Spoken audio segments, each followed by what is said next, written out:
Hello friends, I am doctor Dharmendra Singh, director of Disha neuro psychiatry centre. दोस्तों, आज हम बात करेंगे दूसरे क्लस्टर पर्सनालिटी डिसऑर्डर के बारे में, जिसको हम पैरानोइड पर्सनालिटी डिसऑर्डर बोलते हैं। पैरानोइड पर्सनालिटी डिसऑर्डर का हम डायग्नोसिस कैसे बनाएंगे, क्या क्या सिम्टम्स होते हैं जिसके बेस पे हम बोलते हैं कि भाई ये पर्सन पैरानोइड पर्सनालिटी डिसऑर्डर से सफ़र कर रहा है। इसके डायग्नोसिस क्राइटेरिया के बारे में हम बात करते हैं कि भाई क्या क्या इसके क्राइटेरिया होते हैं। पहला क्राइटेरिया, इनमें एक परवेजिव डिस्ट्रस्ट एंड सस्पिशियसनेस होती है। इन लोगों में they are having a recurrent suspiciousness, मतलब ये बड़े सस्पिशियस होते हैं, लोगों पे ट्रस्ट नहीं कर पाते, किसी पे विश्वास नहीं कर पाते। हर आदमी लगता है कि उनको लगता है कि कोई भी आदमी ट्रस्टवर्दी नहीं है।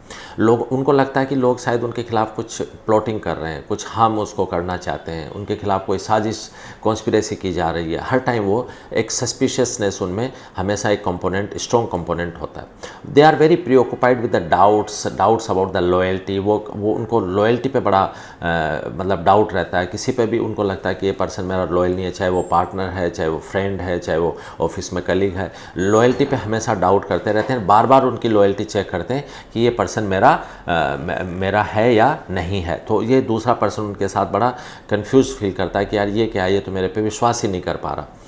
They are very reluctant to confined information. उनको लगता है कि अगर मैंने ये बता दिया तो ये इन्फॉर्मेशन को या ये मेरी बात को मेरे खिलाफ कल को यूज़ कर सकता है। तो कभी भी किसी को कुछ बात नहीं बताते, हमेशा एकदम बड़े सिक्रेटिव से होते हैं। अपनी चीज़ों को रिवील करने में, कन्फाइड करने में बड़ा असहज महसूस करते हैं और किसी को भी अपनी बातें कभी भी शेयर नहीं कर सकते। उनके पास कोई भी ऐसा पर्सन नहीं होता जिसको हम बोलते हैं ना यार, कुछ लोग हमारे पास हैं जो हम लोगों के साथ अपनी बातें शेयर कर सकते हैं, बट वो अपनी चीज़ों को रिवील करने में बड़ा असहज महसूस करते हैं।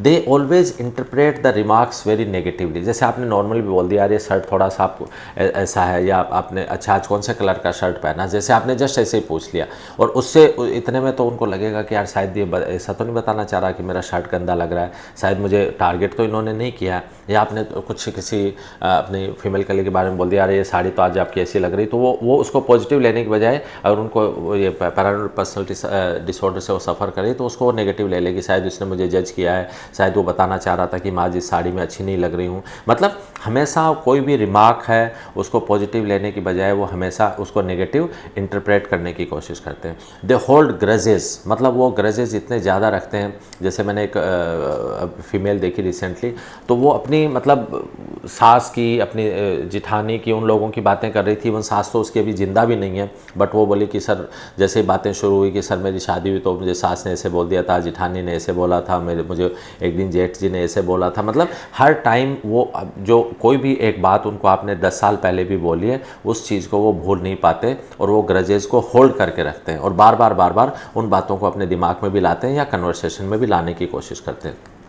They always perceive attacks on character reputation, मतलब आपने कुछ भी उनको बोला तो उनको लगता है कि इसने मेरी रेपुटेशन ख़राब करने की कोशिश की है, इसने मेरे कैरेक्टर पे क्वेश्चन मार्क किया है। तो कोई भी छोटी सी बात को, कुछ भी कन्वर्सेशन को वो हमेशा एक अटैक की तरह परसीव करते हैं। उनको लगता है कि मुझे टारगेट ही किया जा रहा है। तो ये सारे सिम्टम्स पैरानोइड पर्सनालिटी डिसऑर्डर में होते हैं कि मतलब वो हमेशा ट्रस्ट नहीं कर पाते हैं। उनमें एक जो स्ट्रॉन्ग कंपोनेंट ऑफ सस्पिशियसनेस का होता है, वो हमेशा लॉयल्टी पे डाउट करते हैं, बार बार लॉयल्टी चेक करने की कोशिश करते हैं। वो हमेशा इन्फॉर्मेशन को अपने अंदर रखने की कोशिश करते हैं। वो हमेशा रिलक्टेंट रहते हैं उसको कन्फाइड करने में। वो ग्रजेस हमेशा होल्ड रखते हैं। वो हमेशा जो कोई भी रिमार्क किसी के लिए देते हैं तो वो उसको एकदम नेगेटिवली ही इंटरप्रेट करने की कोशिश करते हैं। हमेशा कोई भी आपने कुछ भी बोला तो वो अपनी रेपुटेशन पे, अपने कैरेक्टर पे उसको सोचते हैं कि उन्होंने किसी ने अटैक किया है। तो हर टाइम इसलिए पर्सन हमेशा एक स्ट्रेस में रहता है।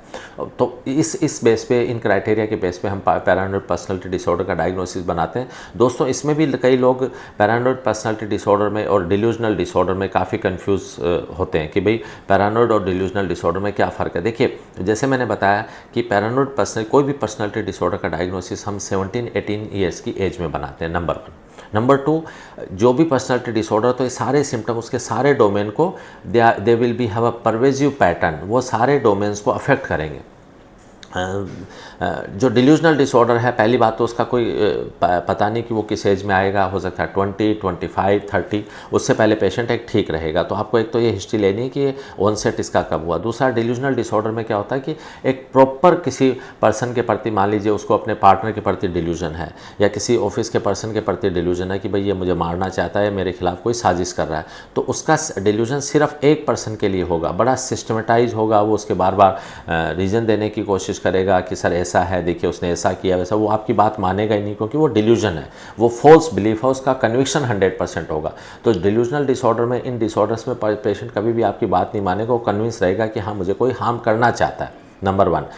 पैरानॉइड पर्सनालिटी डिसऑर्डर में हो सकता है आप बात करो, थोड़ी देर के बाद पर्सन मान जाए कि हाँ शायद ऐसा नहीं है। सो उसमें पैरानॉइड पर्सनालिटी डिसऑर्डर में जो सस्पिशियसनेस है वो मल्टीपल लोगों के खिलाफ हो सकती है। डिल्यूजनल डिसऑर्डर में जो सस्पिशियसनेस है वो एक पर्टिकुलर पर्सन के अगेंस्ट होती है। पैरानॉइड पर्सनालिटी डिसऑर्डर में पर्सन जो है उसका जो कन्विक्शन 100% नहीं होता। अगर आप उसको समझाते हो कि भाई आपको ये पर्सनालिटी डिसऑर्डर है, आप ऐसे सफ़र कर रहे हैं, तो आपकी बात हो सकता है वो माने। डिल्यूजनल डिसऑर्डर में कन्विक्शन 100% होता है, उसका ट्रीटमेंट ही आपको देना पड़ेगा, वो आपकी बात नहीं मानेगा। तो वो डिल्यूजनल डिसऑर्डर में एक पर्सन के खिलाफ है, सिस्टमेटाइज है, कन्विक्शन 100% है, ऑनसेट कभी भी हो सकता है, आपका 20 साल की एज में, 25 साल की एज में, 30 साल की एज में। पैरानॉइड पर्सनालिटी डिसऑर्डर में क्या है, जो सस्पिशियसनेस है वो ज़्यादातर लोगों के खिलाफ होती है, बट वो कन्विक्शन उतना ज़्यादा नहीं होता। अगर पेशेंट आप बोलोगे तो वो थोड़ी देर बाद हो सकता है आपकी बातें माने। ऑनसेट हमेशा पर्सनालिटी डिसऑर्डर का 17-18 साल की एज में होता है। तो ये आपको हमेशा इसको डिफ्रेंशिएट करना है, डिल्यूजनल डिसऑर्डर है उससे, क्योंकि इनमें जो थोड़े थोड़े जो पैरानॉइड टाइप के सिम्टम होते हैं, सस्पिशियसनेस टाइप के, उसमें कई बार लोग या डॉक्टर गलती कर बैठते हैं कि उनको लगता है कि साइकोटिक डिसऑर्डर, बट एक्चुअल में ये पर्सनालिटी डिसऑर्डर होता है। इसका अगर प्रेवलेंस हम देखें तो प्रेवलेंस इसका रफली 3 to 5% होता है पैरानॉइड पर्सनालिटी डिसऑर्डर का। इसमें ट्रीटमेंट में जैसे मैंने बताया कि हाँ, अगर इसमें सस्पिशियसनेस ज़्यादा है, क्योंकि अगर सस्पिशियसनेस ज़्यादा है, क्योंकि सस्पिशियसनेस की वजह से कई बार वो बड़े एग्रेसिव भी हो जाते हैं उन लोगों के लिए, कई बार उनके खिलाफ वो कुछ केस वगैरह भी फाइल कर देते हैं, कोर्ट तक पहुंच जाते हैं। ऐसा भी इसमें वॉयलेंट एग्रेसिव बिहेवियर भी पैरानॉइड पर्सनालिटी डिसऑर्डर में देखा गया है। तो अगर उनमें सस्पिशियसनेस ज़्यादा है, एग्रेसिव बिहेवियर थोड़ा ज़्यादा है, तो हम लो डोज ऑफ एंटीसाइकोटिक का यूज़ करते हैं। अदरवाइज मेडिकेशंस का इसमें बहुत ज़्यादा यूज़ नहीं है। अगर हाँ सस्पिशियसनेस ज़्यादा है, एग्रेसिव बिहेवियर है, तो हाँ लो डोज ऑफ एंटीसाइकोटिक का इसमें रोल है, और इसमें भी साइकोथेरेपी का रोल है। साइकोथेरेपी से हम जैसे CBT, कॉग्निटिव बिहेवियर थेरेपी का, ऑल्दो इतना स्टेब्लिश रोल नहीं है, बट हाँ साइकोथेरेपी से इन पेशेंट्स में ज़रूर हेल्प मिलती है। तो अगर ट्रीटमेंट की हम बात करें तो लो डोज ऑफ एंटीसाइकोटिक अगर सस्पिशियसनेस और एग्रेसिव बिहेवियर है, और साइकोथेरेपी। बट जैसे साइकोथेरेपी मैं बोल रहा हूँ, लेकिन पर्सनालिटी डिसऑर्डर में पेशेंट को बड़ा, फैमिली मेम्बर को बड़ा वो परसिस्टेंट रहना पड़ता है, इसमें थोड़ा टाइम लगता है। साइकोथेरेपी थोड़ी लंबी चलती है, बट डेफिनेटली अगर पेशेंट इंटेलिजेंट है, साइकोलॉजिकली सोफिस्टिकेटेड है, और अगर आप अच्छे प्रोफेशनल्स के हाथ में हैं, तो डेफिनेटली साइकोथेरेपी काउंसलिंग सेशन से पेशेंट को डेफिनेटली अफेक्ट होता है, इसमें रिजल्ट्स मिलते हैं। बट हाँ, इनकी जो स्टडीज़ आप देखोगे उसमें देखा गया कि बहुत ज़्यादा ग्रेट रिजल्ट ऐसा नहीं है कि एकदम बिल्कुल जादू हो जाएगा, पर्सन पूरा चेंज हो जाएगा। ये परसिस्टेंट एफर्ट है, परसिस्टेंट एफर्ट से डेफिनेटली चेंजेस ज़रूर आते हैं। तो दोस्तों, अगर ये वीडियो आपको पसंद आया तो प्लीज़ इसको लाइक करें, सब्सक्राइब करना ना भूलें कि मेरा हर वीडियो आपके पास जल्दी से जल्दी आए। और जैसे मैंने आपको बताया, प्लीज़ ज़्यादा से ज़्यादा लोगों के साथ इसको शेयर करें, और मेरी जो मेंटल हेल्थ अवेयरनेस की मुहिम है उसमें मेरा साथ दें। थैंक यू, धन्यवाद दोस्तों।